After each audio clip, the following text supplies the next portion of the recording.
बचाओ प्रजापति भाई प्यारी के मुड़ते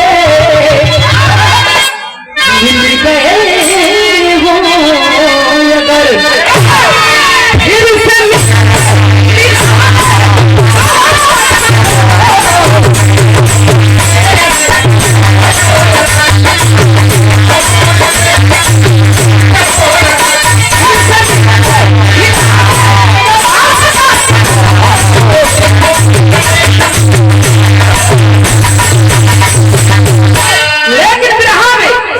फिर से बात लिखत बानी यहाँ जे भी बैठल बा इन लाइन सबके बदे हो कहना बा कैसे भी जाएगी अरे मनौता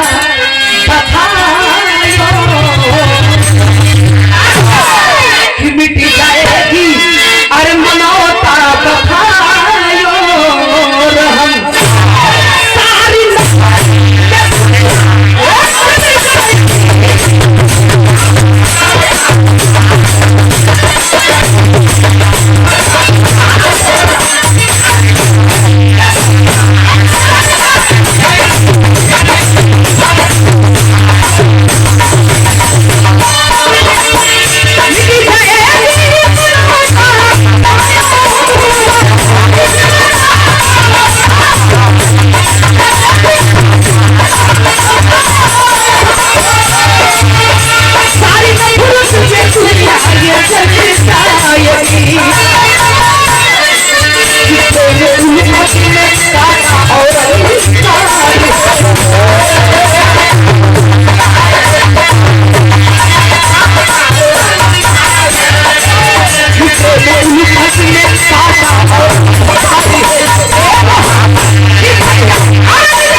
रामधनी कटरा सनी भैया लालपुर से 100 रुपया पुरस्कार बहुत बहुत आपके प्रणाम सब भैया लोगों के प्रणाम कहानी हमारे यहीं से शुरुआत हो गई इसके अंदर कहानी हो कहां से निहर गई कड़ी के अंदर भाव कैसे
स्वर्गीय बाबू जी के अच्छा भैया लोगों के बड़े पिताजी थे जो बाबू जी के आज रही हो 200 रुपया पुरस्कार बहुत बहुत आपके प्रणाम था सब भैया लोगों के प्रणाम था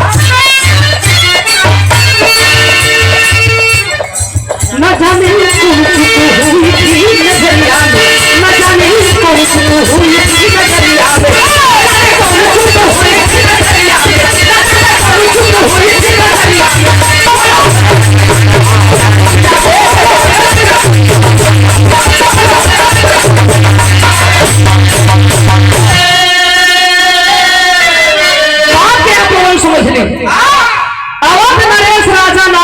बड़ा नेक बड़ा उच्च विचार के राजा हूं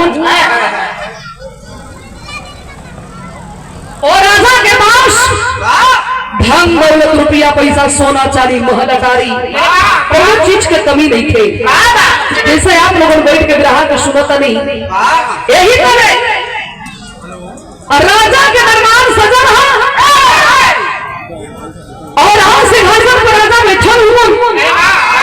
एक गरीब आदमी आया और हाथ जोड़ के राजा के पैर पकड़ के रोने लगा।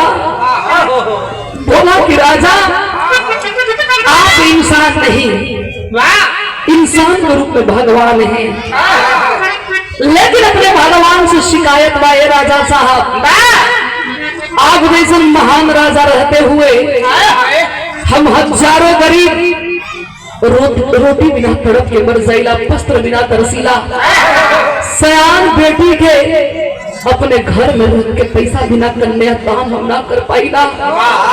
राजा साहब, अगर आपके थोड़ा सा कृपा हम गरीबन के ऊपर हो जाता तो हम गरीबन की जिंदगी आबाद हो जाता। ये बात राजा के रात भर छूटे ना देलस। बार बार ये सोचत हुआ कि हम का लेके आई है, का लेके जाई, सब कुछ तो यही रह जी, एक नेक काम हम करी। होते सुबह राजा ऐलान करवा देलन कि आज से और अभी से ही बात पूरे रियासत में पता चल जाएगा चाहिए। गरीबन के खातिर और राजा के दरबार 24 घंटा खुला बा। अपने हाथ से हजारों गरीबन के रोटी दान करे लगलन, वस्त्र दान करे लगलन, गरीब के बेटी के अपन बिटिया बना के यही चांदे पर बैठा के कन्या दान करे लगलन। बड़ा पुण्य के काम करत हुआ। धीरे धीरे समय बीते लगे, लेकिन हाय हाय इतने लोग बैठे हैं। एक बात आप नोट कर लीजिएगा बाबूजी, समय बहुत के छोड़ले ना हो, समय बहुत बड़ा बलवान हो रहा है। आज वही राजा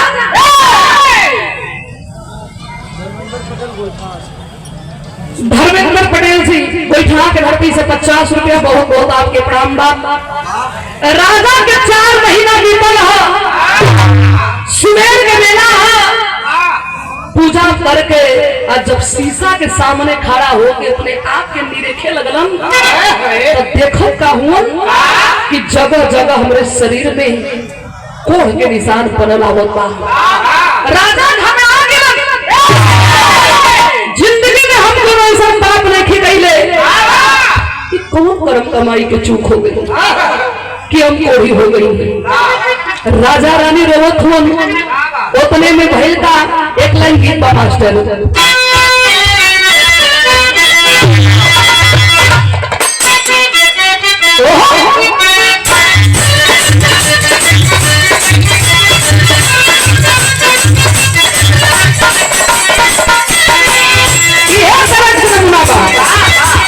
अपने जमाने के बड़ा हिट गीत रहा। कौन गीत बा मास्टर?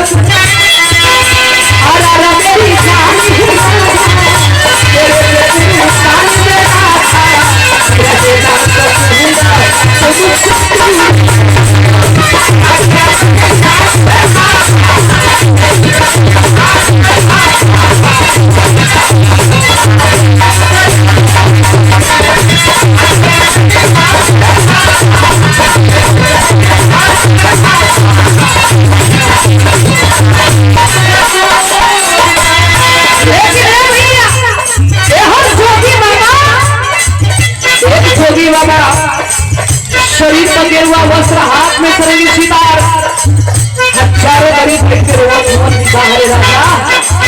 राजा ना गरीबन के भगवान। आज हमारा राजा कोई होगी सब रोता, लेकिन जोगी बाबा कहिए कहा कहिए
Pepsi Lamhi Rajan enterprises Pepsi Lamhi से 111 रुपया पुरस्कार। बहुत बहुत आपके प्रणाम, सब भैया लोगों के प्रणाम बा।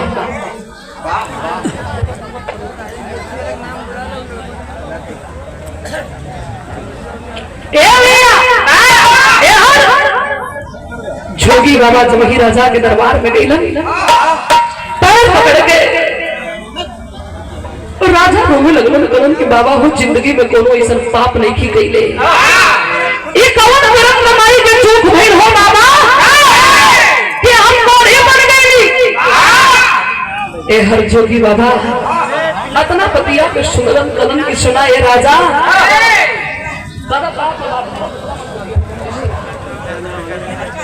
काला कि जिंदगी में दुख सुख लगल भैया ऐसे ना घबराई जरा कलम की बाबा अगर मामूली दुख हो तो सीधे से लगा के हम जी सकत रही, जेकर जिंदगी बर्बाद हो गई वो कैसे जी हमें बतावा है बाबा। जोगी बोला कि ऐ राजन हम 3 बात बताई और हम 3 बात में कोनो एक बात अपना लेवा तोरे शरीर के कोर सही हो जी, लेकिन 3 बात हम कब बताई जब तू हमें 3 लाख रुपया देगा तो 3 लाख रुपया ले जाके जोगी बाबा के चरण में डाल देना। और ये संध्या बिटिया की ओर से संध्या पटेल 50 रुपया पुरस्कार। बहुत बहुत धन्यवाद सब भैया लोगों के प्रणाम हो। कालम जोगी बाबा की 100 दिन एक बस्या के घर में जाके वो बस्या के सेवा करे को हुई तभी तोरे शरीर के कोर सही हुई। अगर ये काम ना करवा तो दूसरा बात सुन ला, तोरे रियासत में ब्राह्मण क्षेत्रीय वैश्य शूद्र 4 वर्ण में से कोई एक वर्ण के लोग अपन गर्दन कटवा दियो करे खून से तू नावावल जीवा तोरे शरीर के कोर सही हो जी। अगर ये काम ना करवा तो तीसरा बात सुन ला, जाके बनारस काशी के धरती पर राजा हरिश्चंद्र घाट पर 100 मुर्दा जमावे के हुई। जोगी बाबा 3 बात बता के 3 लाख रुपया लेके चल गए। राजा सोचो फोन की दुखे पर परिखल जला कि के अपन ह के गए रहे बनने पर तो सब हो। जोगी बाबा के बात सुन के राजा ऐलान करवा दिए। राजा का ऐलान सुन के राजा के दरबार खाली भाग चला पंडा पुजारी छोड़ के पूरी तरकारी जे चाहे ना चाहे भागे लगल। जिंदगी रही तो बड़ा ऐसा तैसा राजा के दरबार में भाई का ग्रह में बैठ गई का मास्टर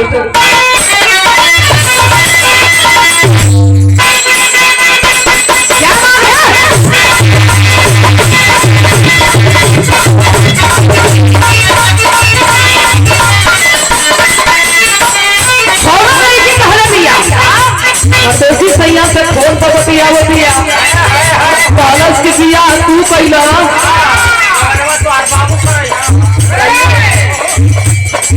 नहीं कहला दिया का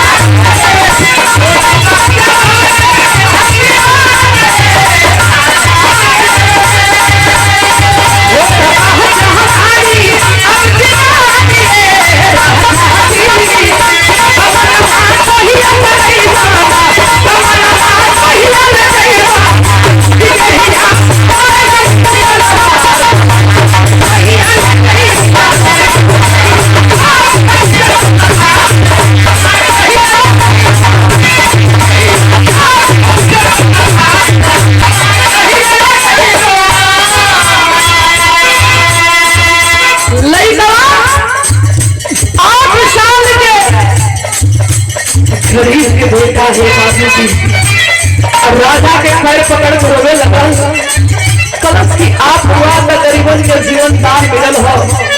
अगर आपके कुछ हो जाए तो हम गरीब गरीब जिए जी कैसे उ लइका के बता का कहलस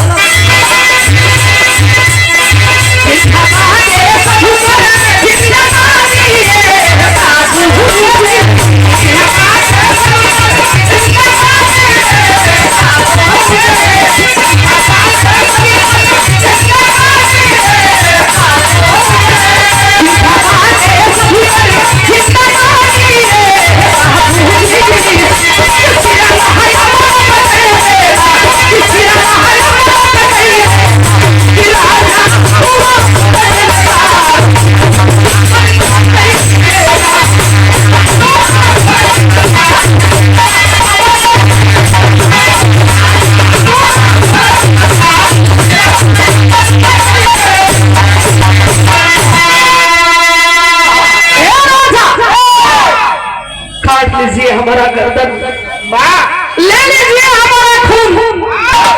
ए साहब अगर आप जीवित रहबा तो हमारे बिटिया बहन के कन्यादान हुई, गरीबों के रोटी मिली, वस्त्र मिली। अगर आपके कुछ हो गई तो हमने के जियल जी कैसे। रानी फूलमती कहली कि अब मेरी बोले बात के बाद उठा ला तलवार, काट लेकर गर्दन, जल्दी से आप ठीक हो जा हो राजा। रानी के बात सुन के राजा के तलवे के नीचे से जमीन खिसक गया। राजा रोने लगल, अरे पागल हो गए बारू का कहो तड़ो, हम अपने सुख स्वार्थ में एक गरीब के गर्दन काटी ना रानी ना। आखिर राजा कहलन का विराह में लाइन गीत बा मास्टर।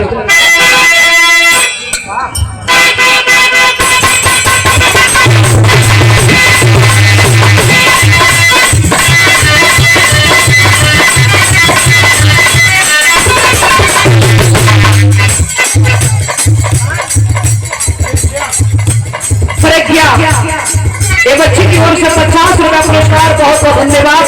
भैया लोगों के प्रणाम। दोनों से हरारू अपने मर्द से कहने किया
राजा कहलन कि ना हम बेश्या के घर में जाई, गेहूं के बर्तन काटब। अरे रानी तुमने हाथ से ही गरीबन के जियले ही, कैसे वो गरीब के ऊपर की हाथ से तलवार चली। राजा कहलन का तेरी के प्रभाव हो मास्टर।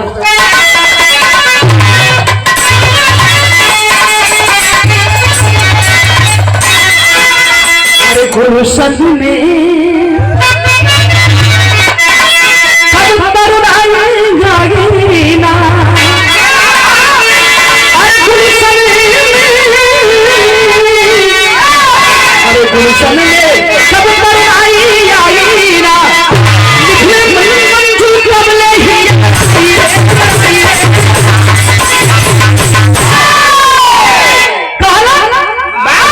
सोच गए कि ओ हो ना हम बेस्या के घर में जाई ना केहू के गर्दन काटब। जौने राजा के मखमली से 56 प्रकार के व्यंजन खाए पड़े राज के ताज उतार के ले जाके राज सिंहासन पर रख देलन। जोगी वस्त्र पहन के राजा जब राजमहल के छोड़ के चलन हुआ, रानी आदरणीय हमारे गार्जियन जिनका बहुत प्यार बहुत आशीर्वाद मिलता है, फूलचंद यादव से बैठा के धरती से जन्मभूमि जौनपुर किराकत और कर्म भूमि भगवान भोलेनाथ की नगरी बनारस बैठा में। और हर साल कार्यक्रम भी बड़ा भव्य कार्यक्रम भी आप करावेलन और कलाकारों के बड़ा सम्मान करेलन। भैया की ओर से फूलचंद यादव जी की ओर से 500 रुपया पुरस्कार भैया के चरणों में बहुत बहुत प्रणाम। सब भैया लोगों के प्रणाम बा। तो भैया पापड़ के अंदर भाव हो मास्टर।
राजा जंगल के रास्ता पकड़ के चलते रहते।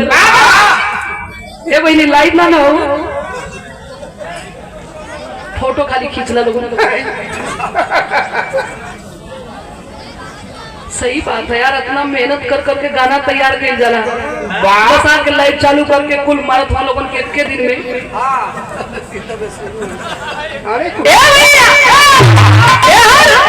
जंगल के रास्ता पकड़ के राजा चला काट पुष्प चलत हो रहा है।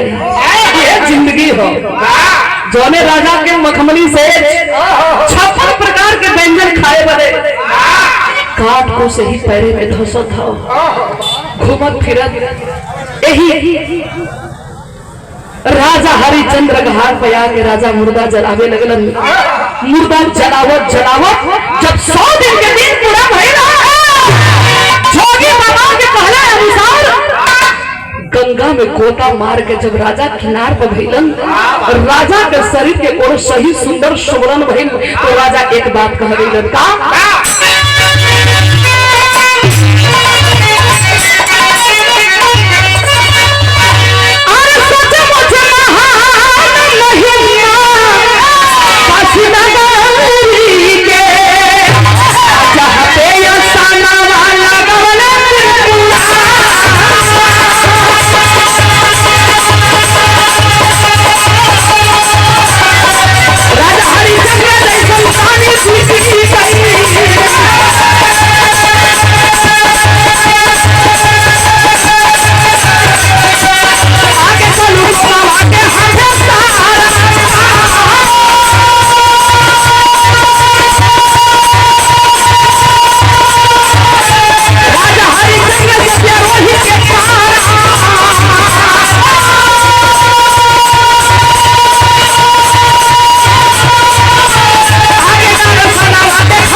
गई, हमारा शरीर के कोर सही हो गई, बच्चाओं के अपने वचन अनुसार रानी से अपन कर्तव्य और अपन बात के अपने वचन को पूरा करी।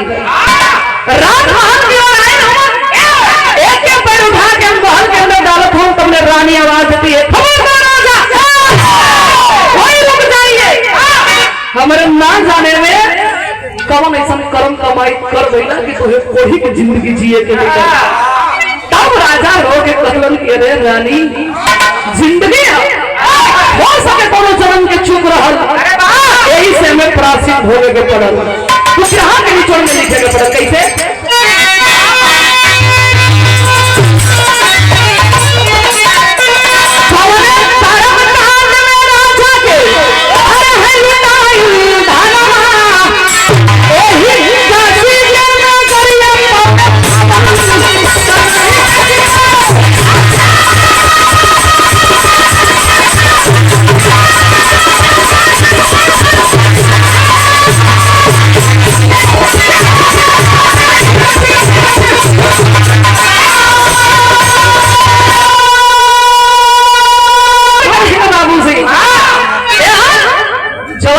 बाबा 3 बार बना के 3 लाख रुपया लेके गई रहलन, घूमो फिरत राजा के दरबार में अइलन, कहलन कि तोरे शरीर में कोई सही हो गई राजा, कहला हाँ बाबा सही होगी, कहलन कि कुछ तो आ अमानत हमरे लगे पड़ल हो, हम 3 बार बतौले रही तो हमें 3 लाख रुपया देने रहला, जब तोरे शरीर के कोई सही होगी तो ही अपन 3 लाख रुपया ला।